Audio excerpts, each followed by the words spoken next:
خلیفہ اول حضرت ابو بکر صدیق رضی اللہ تعالیٰ عنہ نے ان کے خلاف جہاد کیا جو منکرین زکوٰۃ تھے۔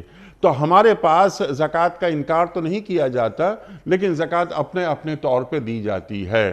تو آپ نے بہت اچھی بات، بڑی خوبصورت بات یہ فرمائی کہ ایسا خوبصورت ماحول پیدا کر دیا جائے کہ اور پرکشش ماحول کہ نماز پوری ریاست پڑھتی نظر آئے اور پوری ریاست زکوٰۃ لیتی نظر آئے اور عوام ریاست کو زکوٰۃ دیتے نظر آئیں۔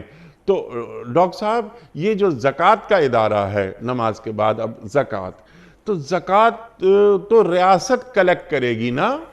بالکل، یہ اصل میں تو زکوٰۃ کلیکٹ کرنا یہ ریاست کا ہی فریضہ ہے۔ ریاست اس کو دوسروں سے لے اور جن لوگوں سے، اور پھر ریاست خود ہی خرچ کرے۔ اصل میں تو یہ ایک اجتماعی نظام کا حصہ ہے اور ریاستی نظام کا حصہ ہے، نہ کہ یہ کوئی انفرادی نظام ہے۔ لیکن جہاں پہ جس طرح ہمارے ہاں جو نظام صلاۃ ہے وہ قائم نہیں ہے، دیکھیں نظام صلاۃ جو ایک یعنی اسلامی ریاست کے اندر جو حکمران ہوتا ہے وہی اس کا پیش امام بھی ہوتا ہے نماز پڑھانے کے لیے۔